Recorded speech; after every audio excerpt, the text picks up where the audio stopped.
আমার নবীর মনটা গরম না নরম? প্রমাণ আছে নাকি নাই?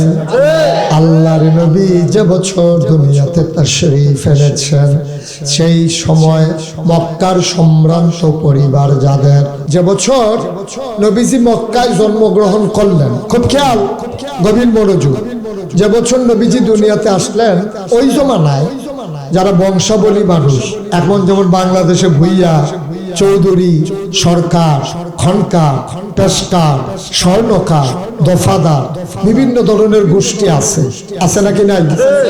বংশ আছে। তৎকালীন জমানায় মক্কায় ছিল আপনার কি বলে বনু হাশিম, বনু কেনান, বনু তামিম, কুরাইশ, উমাইয়া, বিভিন্ন গোত্র। ওই যে খুব খেয়াল করেন, খুব মনোযোগের সাথে শুনতে হবে, নাহলে বুঝবেন না কথা। তো নবীজি যেই বছর জন্মগ্রহণ করেছেন, ওই জমানায় মক্কার সম্ভ্রান্ত বংশের মানুষ যারা, তারা নিজের স্ত্রীর দুধ বাচ্চাদেরকে খাওয়াইতেন।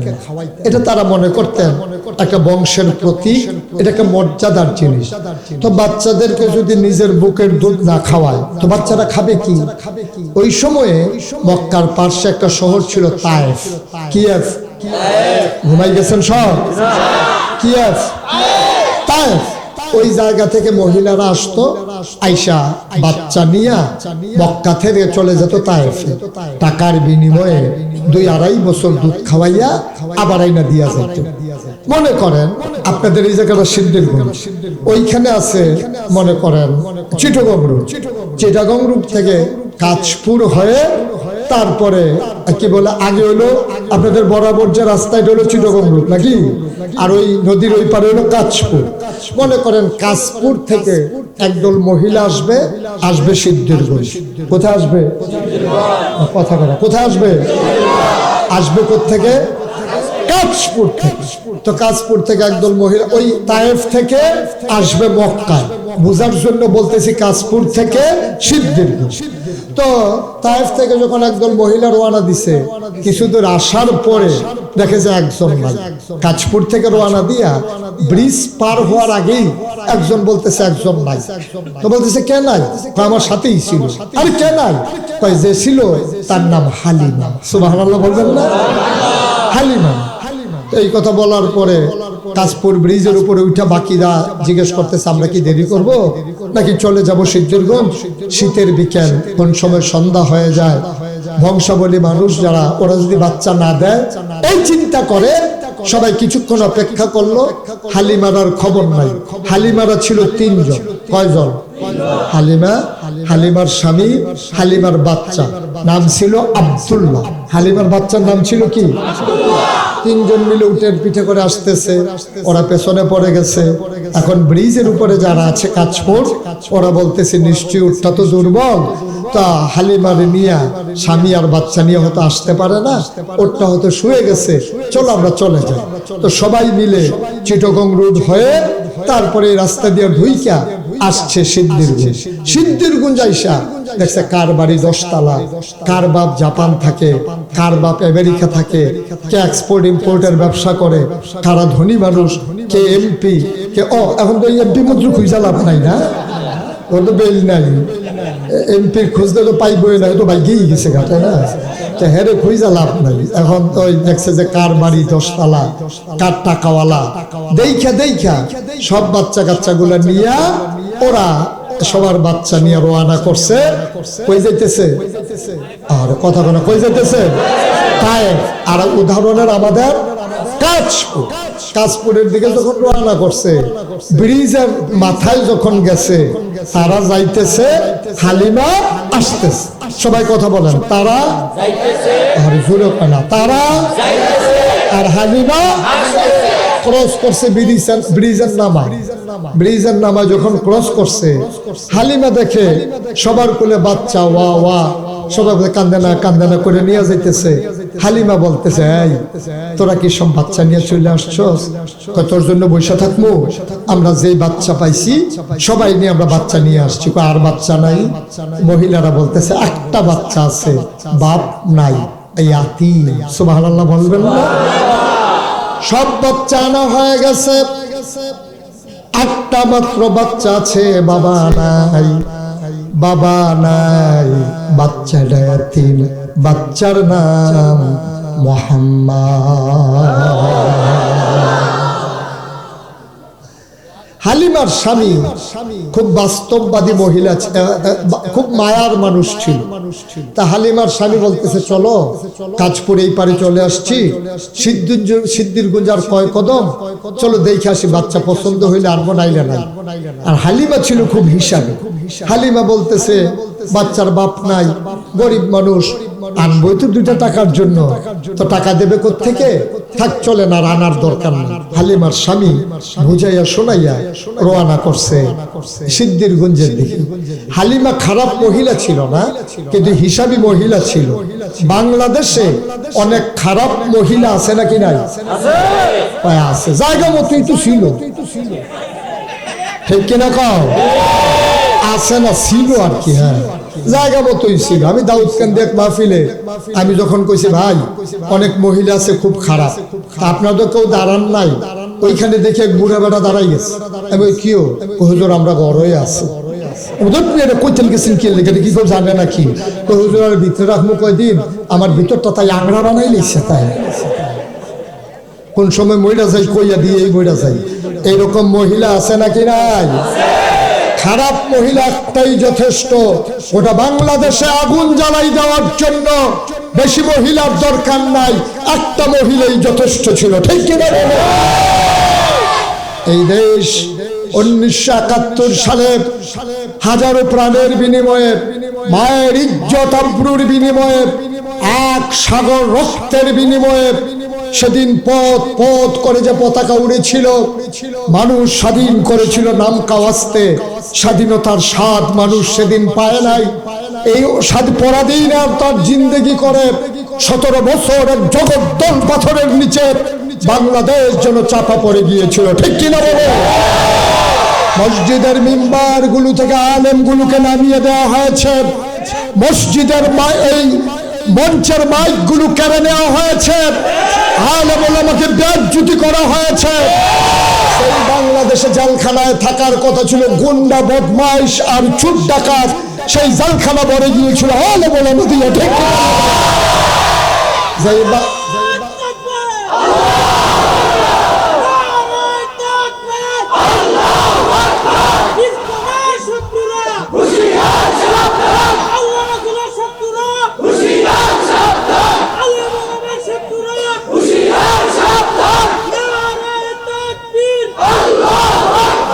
আমরা খেয়াল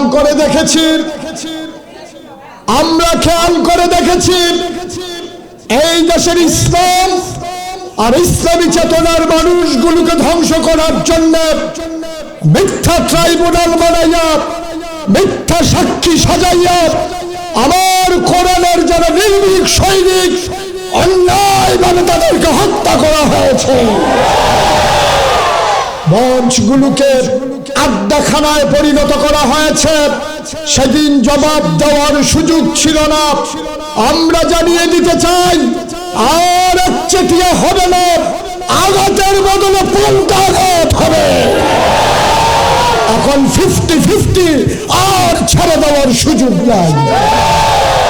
একচেটিয়ার দিন শেষ, নতুন স্বাধীন বাংলাদেশ। একচেটিয়া মন যা চায় তা করবা, সেই সুযোগ আর দেওয়া হবে না ইনশাআল্লাহ। সবাই পড়ে না আমিন, জোরে পড়ে না আমিন। যে কথা মনে আছে তো নাকি? এখন হালিমাতু সাদিয়া তিনি বললেন স্বামীকে, স্বামী আমার,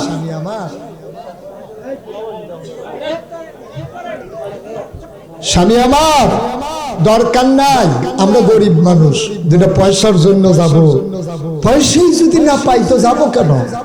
হালিমার স্বামী অনেক বুঝাইয়া শোনাইয়া এবার হালিমাকে নিয়ে আসছে কোথায়? সিদ্ধিরগঞ্জ, মক্কা। কোথায় আনছে? মক্কায়। কাবার কিনারে দাঁড়াই দেখে একজন লোক দাঁড়িয়ে আছে। সিদ্ধিরগঞ্জ আইসা দেখে বাজার মসজিদের গেটে ইমাম সাহেব দাঁড়াই রয়েছে। তো হালিমার স্বামী জিজ্ঞেস করতে, ভাই বাড়ি কই? বাড়ি কই তালাশ করে লাভ নাই, 25 বছর ধরে ইমামতি করি, দাওয়াত খাইতে খাইতে তামা তামা করে আলেছি এলাকা।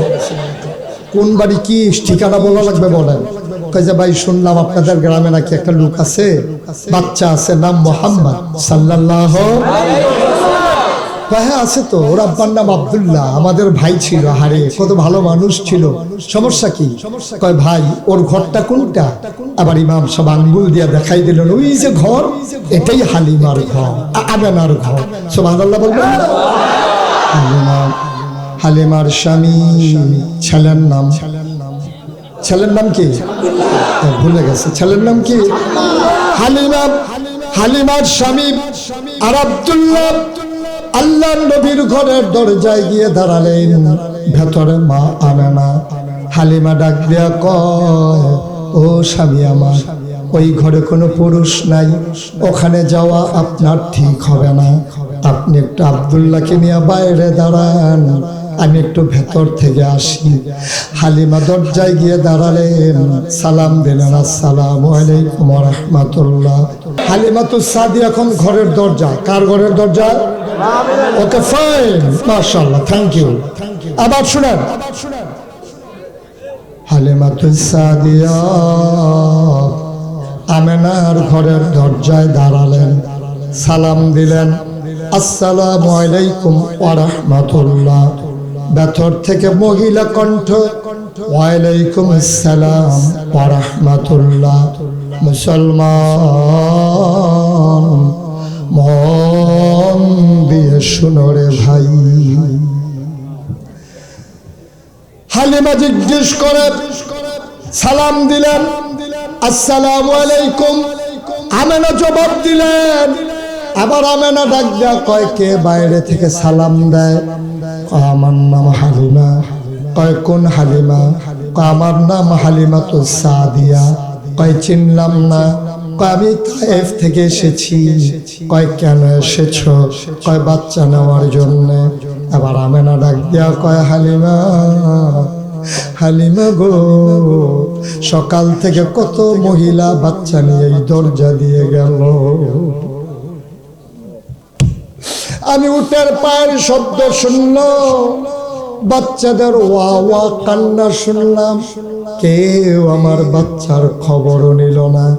তোমার বুঝি মায়া লাগছে গো হালিমা, তোমার বুঝি বড় মায়া, তুমি বুঝি বাচ্চা নিতে চাও?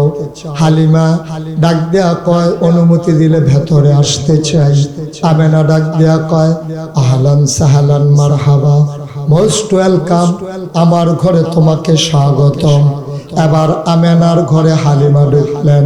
হালিমা কয়, আমি ঘরের ভিতরে ঢুকে দেখি বিছানার উপরে মা আমেনা আসন পেতে বসে আছে, কোলের ভিতরে ছোট্ট একটা বাচ্চা ঘুমায়, এই রকম একটা সাদা রুমাল দিয়া বাচ্চার মুখটা ঢাকা।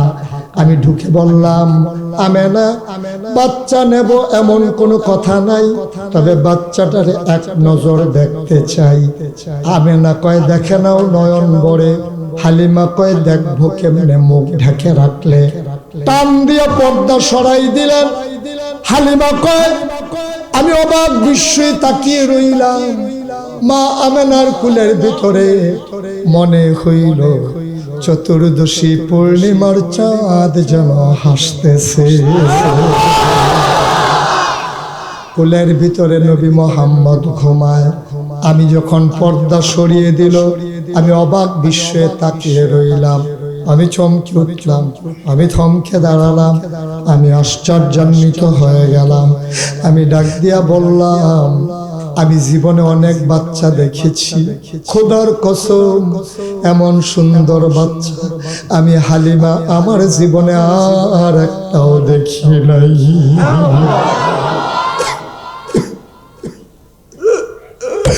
এত সুন্দর মানুষ হয় আমি না দেখলে বুঝতাম না। মুফাসসির, মুহাদ্দিস, মুফতিয়ানে আযম, কবি, সাহিত্যিক, দার্শনিক, ঐতিহাসিক কয়, হালিমা কথা বলতে সাবধানে বলিল, এর চাইতে সুন্দর তুমি দেখবা কেমনে, এর চাইতে সুন্দর মানুষ আমার আল্লাহ আর একটাও বানায় না। হালিমা কয়, আমি তাকিয়ে আছি বাচ্চার মুখের দিকে। বাচ্চা চোখ বন্ধ করে ঘুমায়। মনে মনে চিন্তা করতেছিলাম, আমি তো বাচ্চাটারে দেখি, বাচ্চাটা তো আমারে দেখে না, যদি একটু চোখ খুলতো আমারে দেখতো। খোদার কসম আমি কাউকে বলি নাই, মনে মনে চিন্তা করতেছিলাম। হঠাৎ করে দেখলাম বাচ্চার চোখের পাতা এমন টিপ টিপ করে নড়তেছে। আমার মনে হইল চোখের পাতা তো নয়, ফুটন্ত গোলাপের গোলাপি রঙের দুইটা পাপড়ি মৃদু মন্দ বাতাসে যেন দোল খাইতেছে।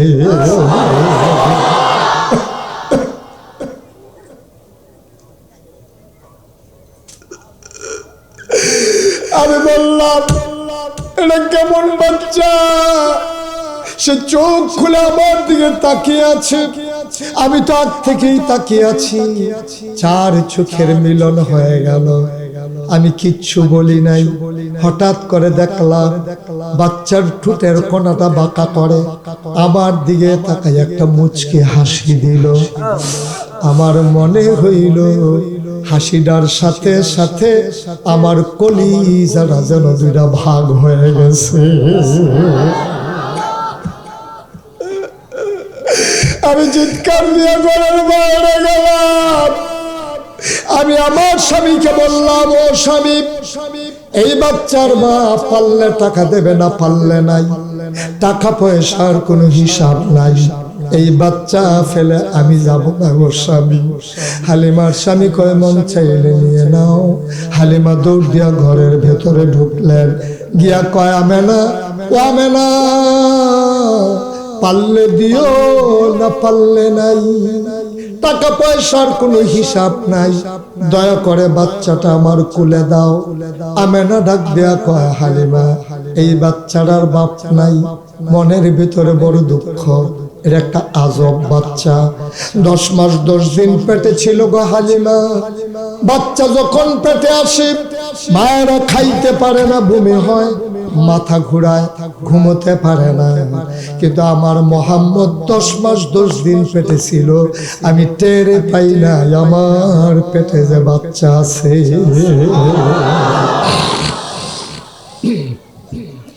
অসিদ্ধের গঞ্জের মুসলমান মুশতাক ফয়েজি কোনদিন তোমাদের কাছে আসে নাই, আর কোনদিন আসবো কিনা জানি না। কোনদিন যদি মুশতাক ফয়েজি না আসে, মনে রাখো কথা কয়টা বলে গেলাম, গভীর মনোযোগ দিয়ে মনের ভিতরে গেঁথে রেখে দিও। এবার আমেনা, হালিমা ডাক দেয়া কয়, আমেনা, ও আমেনা, বাচ্চাটা কুলে দিয়ে দাও।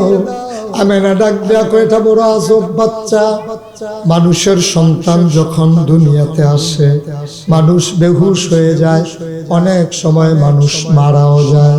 কিন্তু আমার মোহাম্মদ যখন দুনিয়াতে আসে, একটা পিঁপড়া কামড় দিলে আমি টের পাই। মোহাম্মদ যখন দুনিয়াতে আসে, একটা পিঁপড়ার কামড়ের মতো আমি টের পাই না।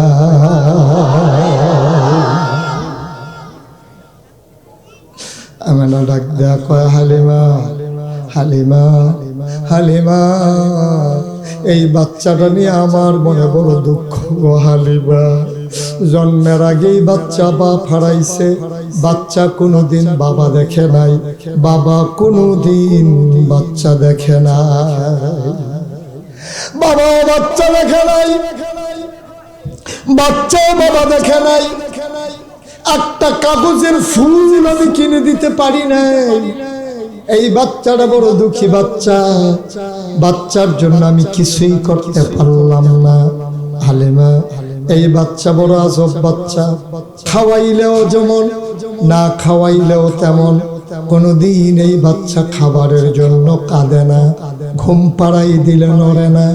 ও হালিমা, শোনো শোনো শোনো, একদিন আমি ওয়াশরুমে ঢুকেছি, হাম্মামে ঢুকেছি গোসল করার জন্য, গায়ে পানি ঢেলে দিয়েছি। আমার মোহাম্মদকে ঘুম পাড়াই রাখছি ঘরের ভেতরে। আমি যখন পানি ঢেলে নিয়েছি, হঠাৎ করে টের পাইলাম আমার বাচ্চাটা কেউ ঘরের ভিতরে নড়াচড়া করতেছে, হাত পা নাড়তেছে। আমি জানালা খুলে উকি মেরে তাকাইয়া দেখি আমার মোহাম্মদ খিলখিল করে হাসে আর হাত পা ছড়াইয়া কি যেন ধরতে চায়। আমি উপরের দিকে তাকাইয়া দেখি আমি তারে খেলনা কিনা দিতে পারি নাই, আমার আল্লাহ তারে খেলনার বাকি রাখে নাই। আমার মোহাম্মদের আল্লাহ তার খেলনা বানাইয়া আকাশের চাঁদ আর তারাগুলো তার হাতের নাগালে পাঠাই দিছে।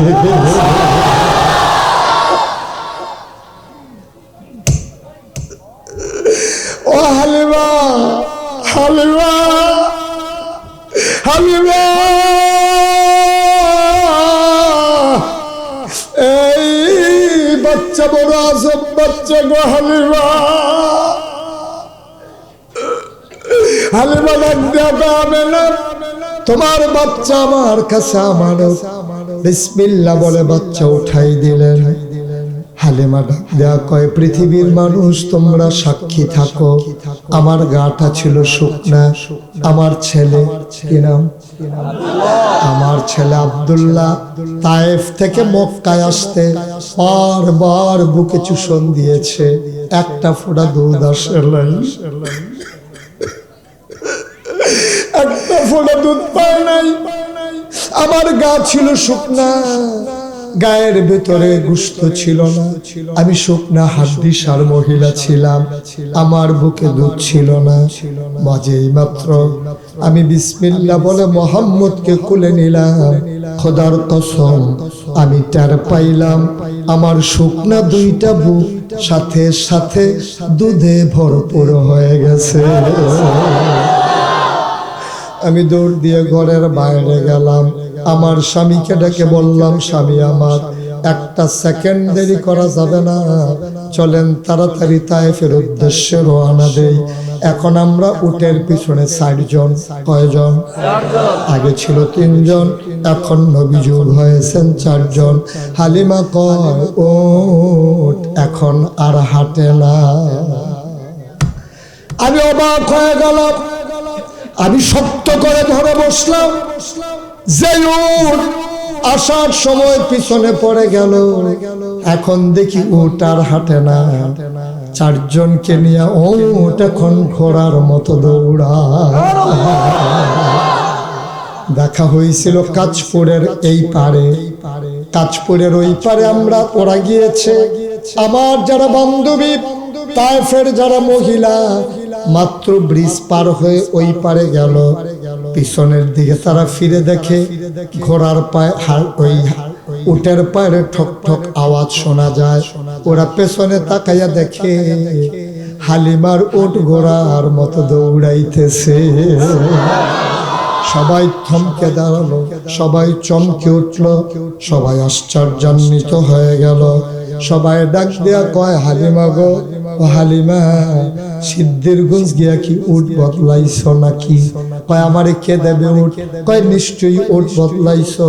কয়, না না না, এই উট আগের উট। কয়, এই উট আগের উট হতে পারে না, যাওয়ার সময় পেছনে পড়ে গেলা, এখন কেমনে আগাই গেলা? নিশ্চয়ই তুমি উট বদলাইছো। হালিমা কয়, না উট বদলাই নাই। তাইলে কয়, উট এমনে দৌড়ায় কেমনে? আমি জানি না। কয়, কে জানে? আমার স্বামীও জানে না। কয়, জানে কে? আমার ছেলে আব্দুল্লাহও জানে না। কয়, জানে কে? হালিমা কান্দে আর কয়, আমার মনে হয় উট কেন দৌড়ায়, জানে মক্কার শিশু মুহাম্মদ।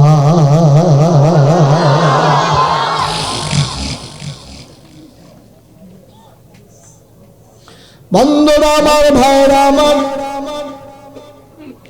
খুব মন দিয়ে শুনুন। আমার আল্লাহ রাব্বুল আলামিন এমন একজন নবী যখন পাঠাই দিলেন, জানতে মন চায় কেন আল্লাহ আপনি নবী পাঠিয়েছেন। আল্লাহ কয়, কোরআন পড়ো, কোরআন বুঝো, কোরআন শুনো। দেখো আমি কোরআনে বলে দিয়েছি কেন নবী বানিয়ে দিয়েছি। আমি কোরআন পড়ে পড়ে দেখি আল্লাহ কয়, লাকাদ কানা লাকুম ফি রাসূলিল্লাহি উসওয়াতুন হাসানা। নবী হইলেন মডেল, নবী হইলেন আদর্শ, নবী হইলেন নমুনা। কেমন করে তুমি পথ চলবা, কেমন করে জান্নাতমুখী হবা, কেমন হবে তোমার ব্যক্তি জীবন, কেমন হবে তোমার পারিবারিক জীবন, কেমন হবে তোমার সমাজ জীবন, কেমন হবে তোমার রাজনৈতিক জীবন, কেমন হবে তোমার ইন্টারন্যাশনাল রিলেশন, কেমন হবে ভাইয়ে ভাইয়ে সম্পর্ক, রাষ্ট্র পরিচালনায় তোমার ভূমিকা কি, সব যিনি দেখিয়ে দিলেন, চিনিয়ে দিলেন, জানিয়ে গেলেন, তিনি আর কেউ না রে, তিনি তোমার আমার নবী নবী মুহাম্মদুর রাসূলুল্লাহ সাল্লাল্লাহু আলাইহি ওয়াসাল্লাম।